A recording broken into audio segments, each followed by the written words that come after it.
And just like that, the Cayman Islands is back in the Miss Universe competition. That's right, we have a new franchise holder. Stick around as I'm going to be unpacking the latest details around this developing story, as well as sharing some of my own thoughts and opinions. You don't want to miss it. Hey pageant fans, I'm Theresa K. I'm a pageant coach as well as the creator behind the blog tstanceonpageantry. And if you're a returning subscriber, welcome back. If you're new to my channel, thanks for stopping by. Welcome to T-Stance on Pageantry, where we talk about all things pageant related. Now, I am from the Cayman Islands, so from time to time, I'm going to be bringing you stories just like this. And I want to talk about the recent development of the Miss Cayman Islands Universe franchise. So like I mentioned in the intro, we do have a new franchise holder, and I'm actually going to read the article that was sent to me over the weekend about this latest development. So the title of the article is Derry Lee becomes National Director as Miss Universe changes hands. Here's what it says, and this article appeared in Luke Cayman. It says, following the recent announcement by the government that they would be giving up the Miss Universe franchise, Mrs. Derry Lee has confirmed that she will be the new national director for the franchise in Cayman.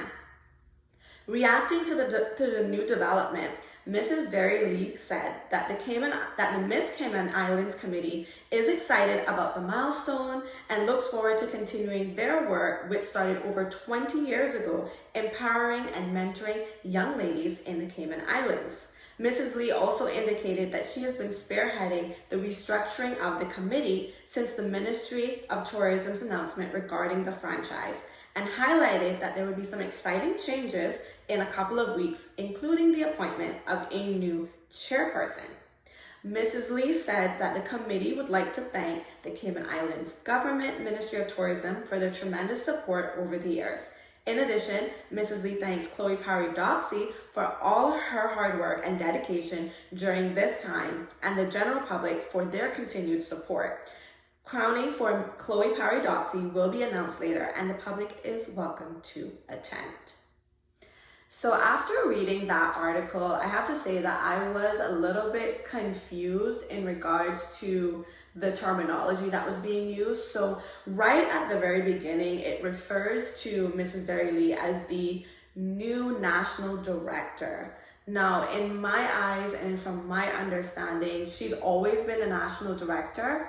And for context, you know, here in Cayman, we don't use the term national director. We would call her the chairperson, because previously the government owned the franchise and they appointed a committee, and then that committee was then chaired by Mrs. Derry Lee. So whenever she was away at Miss Universe and they would have like these photos of national directors, she was always included in those photos. So I feel like even Miss Universe would recognize her as the national director.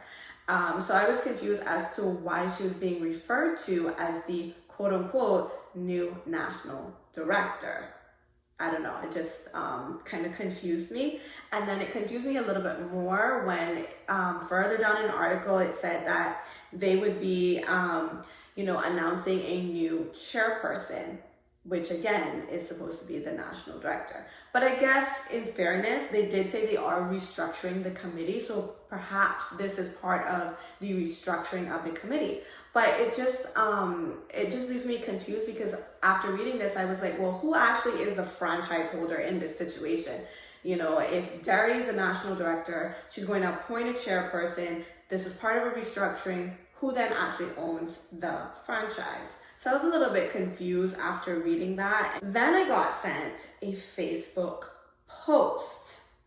And this Facebook post, you know, kind of had some of the same information, but it also had a little bit different information, just a little bit more of a, I guess, explanation as to what actually has transpired. So just in the first paragraph, it just says the Miss Cayman Islands Committee has been granted the Miss Universe license.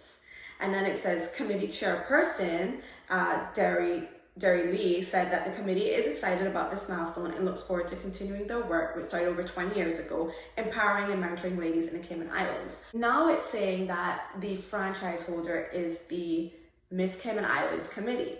Now, for those of you who are more familiar with our pageant here in Cayman, you might be wondering, how can this committee be the new franchise holder? Well, apparently the committee is a non-for-profit organization. So I'm assuming that what happened was that, someone registered the committee as the franchise holder. And I mean, that person, and I know some people are still questioning, like, well, who is the individual who registered the committee as the franchise holder? I'm not quite clear on that. It could actually be Mrs. Theresa K, but we were never really, that was never really confirmed that she was the person who put forward the bid. I think it's a good guess, but until we know further, we can't really say. One of the things that I want to point out or to talk about is that, they mention some exciting changes to come. And this is where I'm gonna get a little bit skeptical, I guess, because, this committee has been chaired by Mrs. Theresa K for the last, it's probably been there since 2015, last 7 or 8 years. And I feel like I personally have not seen a lot of growth in the pageant. Probably the most significant growth or significant change I could see in the pageant is that they started live streaming the competition in 2021. Now, even that was born out of necessity as opposed to it being an actual strategy that the committee came up with to help, evolve the pageant. And so I'm just curious to see, what are these changes? Will they have any effect on the way the pageant is run? Because I'm a bit skeptical, because they've had it for 7 or 8 years and I've not seen much growth. So I'm just questioning what changes can possibly be made now that couldn't have been made in the last 7 to 8 years when you were chairing it. I'm very intrigued to see what these changes will be. And yeah, I'm not very optimistic about this, because this is the same, essentially the pageant is now in the hands of the same committee that everyone was upset with for what transpired last year with the winner of the competition. So and obviously with this kind of announcement, it's not very clear where things stand, and so it's just a bit messy. So I feel like they're not even off to a great start, which is really unfortunate. And then it talks about how she's going to appoint a new chairperson, which last year a lot of people wanted her to either step down or be removed, or for the entire committee to be removed. So I guess in a way she's trying to give Cayman what they wanted, but not really at the same time. So this is a really interesting development, and I'm actually surprised, but I'm not surprised. The reason that I'm surprised is that if you ask me, as someone who is looking at this on the outside in and loves pageants and basically serve as a pageant advisor from time to time to different organizations, I just feel like this was a terrible time to go and pick up the franchise. If someone had asked me, I would have said, what? At this time, there's just so much controversy. It's so hot. People are still so upset about what happened last year that we need time to get over it as a community. We need time to just let things mull over and let things get quiet again and let people kind of miss the pageant before bringing it back. I really feel like this is not the best move for the community, and also for the people who are going to be involved in running this pageant, because you're going to have so much work to do in order to build back up the reputation of this pageant. And it's going to be so exhausting, and it's honestly going to be more work than it probably is worth to me. And I just think, I wish that we could have just let the pageant let it go for a couple of years and let people miss it, and then bring it back with a whole new organizing team, and with a whole new vision and mission and plan for how we're going to bring this pageant back, and how we're going to essentially evolve it and make it something truly worth participating in and worth supporting.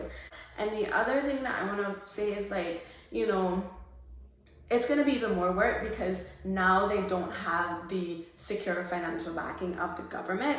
So you're going to have to fundraise a lot more, and that's going to be a lot of hard work. So I feel it for the people who are taking up this mantle and running with it. But I guess they feel that they can make it happen. So let's see how they make it happen. The fact that, they made this statement about, it says the committee acknowledges that the Cayman Islands is a conservative community and we will adhere to this culture. So I don't know how many other people picked this up, but I kind of felt like when I read this was sort of an insight into their mindset, whoever wrote this, like into their mindset, because essentially what it's saying is that they still don't see anything wrong with what transpired last year with the winner. They don't see anything wrong with it because they're essentially putting the blame on Cayman being a conservative community and saying that, because we are such a conservative community, we would not be accepting of the situation that happened last year. And I don't think that it is because we're a conservative community. I think it boils down to, reputational risk and, just morals and ethics and just like, just good common sense. And I feel like I saw this coming the moment that it was announced about this young lady's court case. And I was like, ooh, this is not going to end well for the committee. And it really didn't. And I just think that them saying that in that post, it just didn't, I don't think it had the effect that they wanted it to have. And essentially, they don't understand why people are upset. And it's not because we are a conservative community. And I think that there was no reason for her to be competing in a competition at that time because she was 24 and she had lots more years to go. So I feel like if they had just said, we love that you want it, we love that you're interested, but we ask you to sort out your court case and then come back to us in a year or two when everything has been settled. But that didn't happen. And essentially, I feel like basically just them saying that, with them being in charge of the franchise now, and it's private now, so essentially you can do whatever they want to do, albeit they'll probably get a lot of backlash, but they don't actually have to. If this situation had transpired if this happens again while they're the private owners, they don't actually have to do anything about it because it's their own private business. So again, that just makes me a little bit nervous about what we're getting ourselves into with the new franchise holders. I just really don't know how this is gonna end, and it's gonna be very, very interesting to say the least.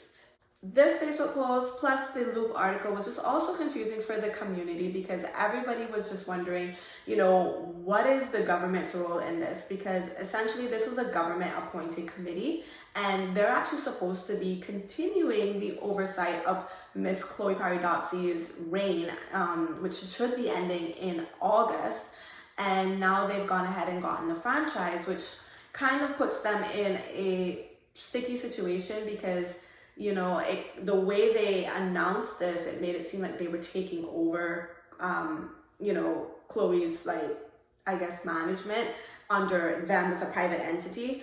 And that's not really what's happening. They've been asked to keep on and oversee Miss Chloe Paradoxy, but now that they have the franchise, it's making things a bit muddled. And I know a lot of people in the community were questioning, what is government's role in this? Are you going back on your word? What is happening? And so I believe the minister did clarify that they had nothing to do with this. They did not have anything to do with this, and the ministry wants to make it very clear that this is not them. This is a private run entity. And so I think he even suggested that maybe the name will have to be changed or something, or, just to kind of make that differentiation between what was the government appointed committee and what is now basically an independent run committee. So more changes are gonna have to happen. I'm gonna be keeping tune, and of course I'm gonna be bringing you the latest. And comment down below your thoughts on this developing situation. I know for a lot of you who don't live here, it may not seem like a big deal, but it really is a big deal in our community. And our community is so small, and this situation has just polarized people to the extreme. So it is an interesting point, and I just wanted to create this video, and I hope you guys enjoyed it. Comment down below your thoughts, and I can't wait to hear from you guys. Thank you so much for tuning in. Be sure to like, comment, and subscribe. Until next time, have a great week. Bye.